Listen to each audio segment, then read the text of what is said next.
गंदा है तो गंदे में तो नहाना पड़ेगा ना।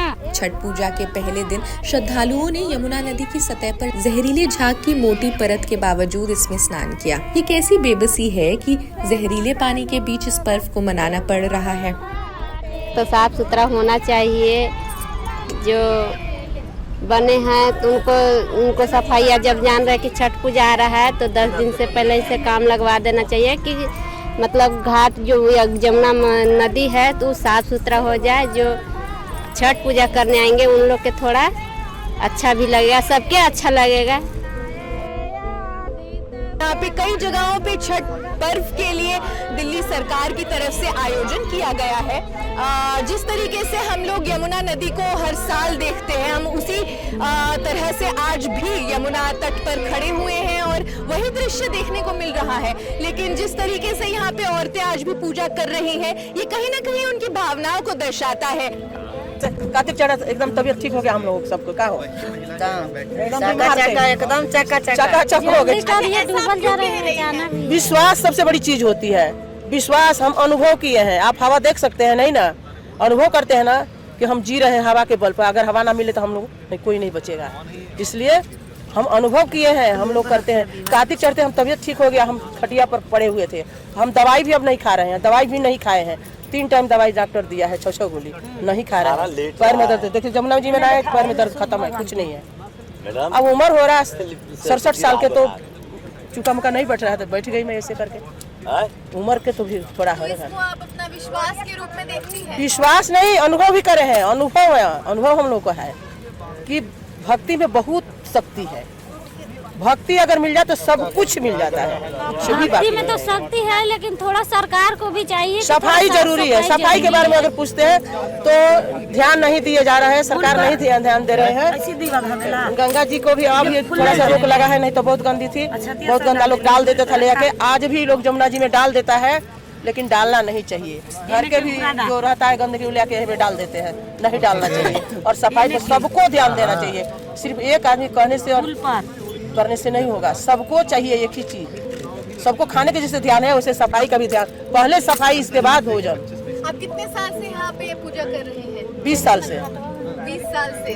तो आपने तो यमुना नदी को बदलते देखा है एक तरीके से। गंगा जी को बदलते देखा है, जमुना जी तो देखिए नहीं साफ है, आज भी साफ नहीं है जमुना जी। हम सभी मिलकर ही गंदा कर रहे हैं, लेकिन करना नहीं चाहिए। हम तो देखते हैं कि किसी को कुल्ला भी नहीं करने देते हैं कि जमुना जी में गंगा जी में कुल्ला मत करो। कपड़े भी बटोर कैसे ले जाते हैं हम लोग, कपड़े घर में धोएंगे, कपड़ा भी नहीं धोएंगे। फिर भी पर्व है तो नहाना ही पड़ा। अब तो नहा के आए हैं, लेकिन नहा के आते हैं हम, नहा के आते हैं। दोबारा नियम पूरा करते हैं कि संध्या का बेरा है तो फिर नहाना चाहिए। पानी की वजह से नहीं, तकलीफ तो नहीं हुआ है, लेकिन जो नियम है अब हम लोग के जमुना जी आके पूजा करना हो तो करना है ना दीदी।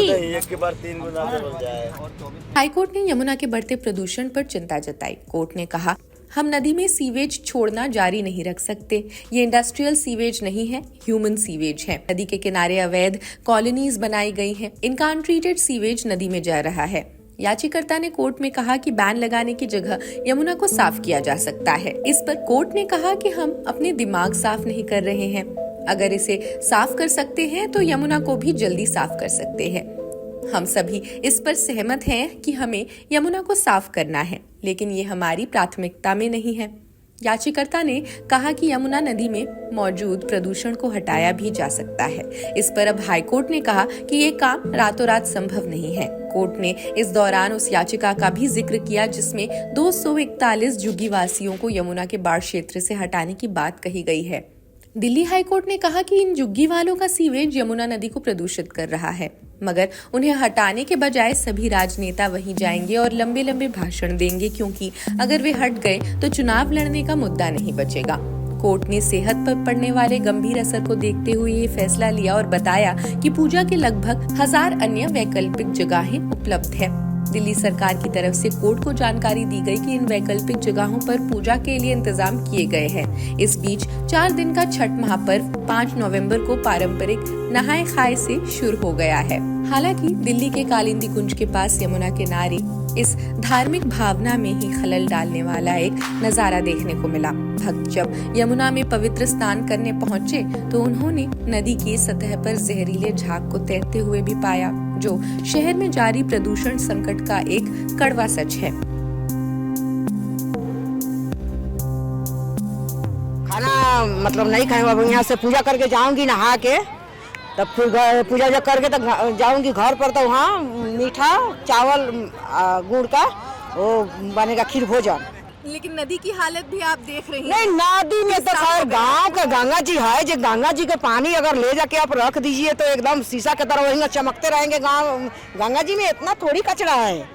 ये नहाने आने पर देख रहे बदबू दे रहा है, गंगा जी दे रहे, गोट तो नहीं लग रहा है, कहना नहीं चाहिए, लेकिन हम लोग के चक्कर में ये बदबू हो रहा है। इसलिए जो हमारे जैसे आदमी ये सब गंदे कर रहे हैं, जो ये सब कैसे गंदी पड़े, साफा होना चाहिए ना। आपको खुद ऐसे तकलीफ नहीं होती है ऐसे पानी में? आप तकलीफ नहीं है, ये तो मजबूरी है हम लोग का इसमें नहाना गंगा जी में। पिछले 3-4 साल से हम ऐसे यमुना पर ये जो फोम है सफेद, ये हम देखते आए हैं, इतनी गंदगी। लेकिन आप लोग ऐसा नहीं सोचते कि घर पे ही मना सकते हैं किसी तरीके से? हाँ, घर पर भी मना सकते हैं, लेकिन ये परंपरा है कि पानी का बहाव में पूजा होता है। मजबूरी में आदमी घर, जैसे कोरोना हो गया था तो आदमी कठोर में पानी धर के घर पर नहीं किया था, वहाँ भी पूजा हो सकता है। लेकिन एक मन का है जो नहीं, बहावे पानी में होगा, छठ पूजा बहावे पानी में हो। तो देखा आपने किस तरीके से यहाँ पर छठ पूजा का कार्यक्रम चल रहा है। एक वक्त था जब यमुना नदी नीला हुआ करती थी, लेकिन आज ये दुनिया की सबसे प्रदूषित नदियों में से एक मानी जाती है। इसमें 58% कचरा है। तो इस सब की जिम्मेदारी किसकी है? क्या हम कभी भी क्लाइमेट, पर्यावरण या इन सब मुद्दों के बारे में खुलकर चर्चा कर पाएंगे? आप क्या सोचते हैं हमें कमेंट सेक्शन में जरूर बताएं। बाकी देश दुनिया की खबरों के लिए भी आप जुड़े रहिए जनसत्ता के साथ, और ऐसे वीडियोस देखने के लिए भी आप आते रहिए हमारे चैनल पर। अपने कमेंट जरूर बताएं। देश दुनिया की सभी खबरों के लिए देखते रहिए जनसत्ता। शुक्रिया।